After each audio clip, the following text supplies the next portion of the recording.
developing Nigeria's livestock sector and addressing the farmer-herder conflict, Adamawa State inaugurates the National Livestock Transformation Plan.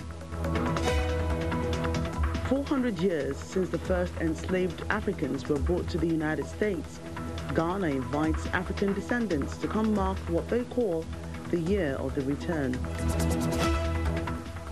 And redefining beauty with the new Miss Albinism pageant in Malawi. Africa 54 starts right now.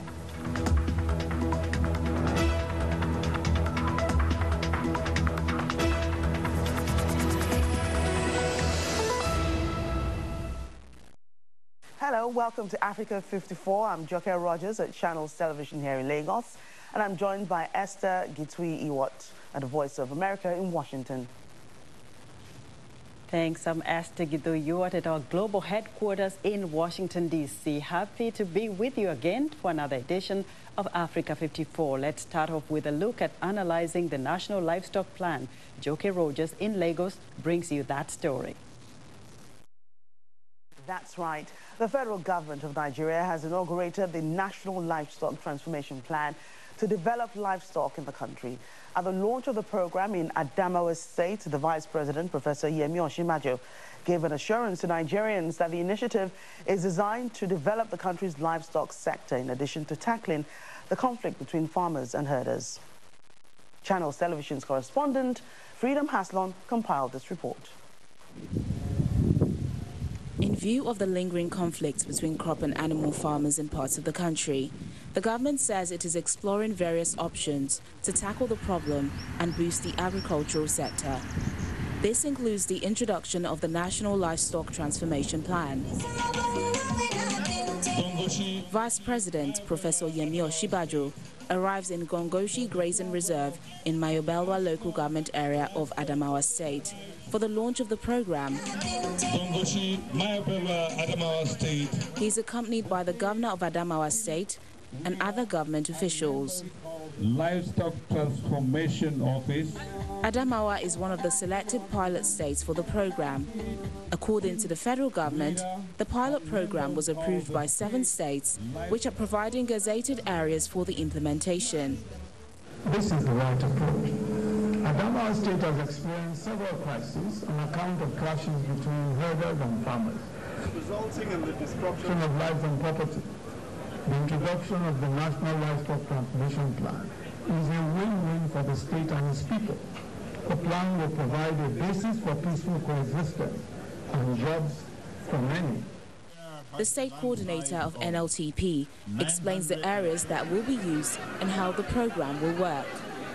Nigeria has 415 grazing reserves, and out of the 415 grazing reserves, Adamawa State has the highest number of grazing reserves of 69. Out of these 69 grazing reserves of Adamawa State, 31 of them have already been fully gazetted and are therefore candidates for this program. Governor Umaru Fintiri appreciates the federal government for the initiative. He believes it will end the prolonged farmers and herders crisis in the state. The dimension and objective of the NLTP include but not limited to transformation, safety and security, functionality, productivity, and wealth creation. It is in line with this objective that my administration keyed into this laudable and political program. The Fulani community see the program as a step in the right direction, while the farming communities and some residents also engaged in livestock trade want the program to be all-inclusive. High point of the event is the unveiling of the Livestock Transformation Plan.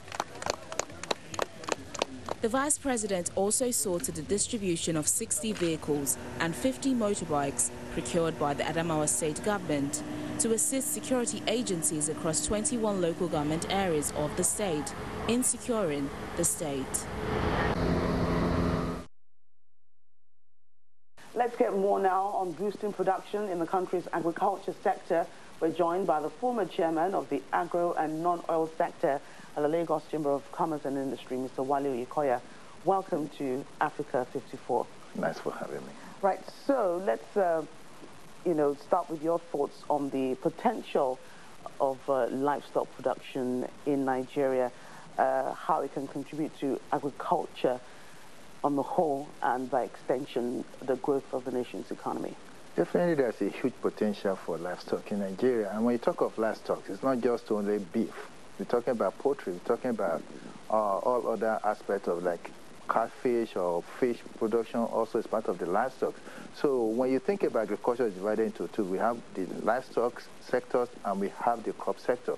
So with the livestock sector, definitely it's supposed to be balanced each other. Livestock can only give you protein aspect of it, and why the other crops can only give you the carbohydrates aspect of it. So both of them need to be mined together, and both of them need to be encouraged. So that's why I said there's a huge potential, because we are consuming more than 375,000 metric tons of beef yearly in Nigeria, which is supposed to be triple in another 2 years. So what are we doing to really bridge the gap of all this deficit? Because we are not really producing enough, or we are not really layering much of the cattle that we're supposed to consume. Take, for example, in Lagos State, we are consuming more than 10,000 cows a year that is being killed in Lagos alone, Lagos consumption. So definitely there's a huge potential for livestock in the agricultural sector. Right, so supply gap is, one of the challenges of, the growth of the livestock industry. What other challenges do you see? The climate change is number one. That is why we've been having problems between the herders and the farmers, where the cattle rearers, they don't have no green pastures again for their cattle. That is why you see the clashes. So with what the government are really trying to introduce, which is the National Livestock Transformation Plan, it's a very good way to go in order to really avoid most of this conflict. And by so doing, you believe that we're going to have a lot of increase in the production. And you have to understand that most of this beef that we produce in Nigeria are even being exported, despite the fact that it's not even enough for the country to consume. So definitely, I think it's a welcome idea with the new project. Right, so educate us more on this National Livestock Transformation Plan. You just harped a little bit on it, but what should we expect from it on the long term? We are expecting a whole lot of it.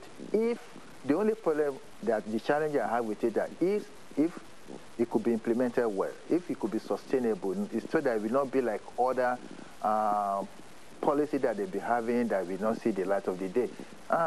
To me, I give you the kudos, because definitely when you talk of value chain of this livestock, it's going to bring more employment, it's going to bring more income to the states that are participating in it. Right now we have about 19 states that have already signed for the participation, but I expect it to be in all the regions, so that it's not just be in the northern regions. What about in the south region? So I'm expecting the governors in the south regions also to come together the same way the northern regions have come together at this thing. This is going to be a welcome idea in order to create wealth in our state, in order to create employment, and in order to increase their IGR in the states. Right, so, this has been introduced, and I guess that, it'll go a long way to, give the country some advantage for economic growth. But how long do you think it'll take, Nigeria to, get to the point where there's comparative advantage in harnessing local, livestock products, such as maybe hides and skin, for instance, such that we limit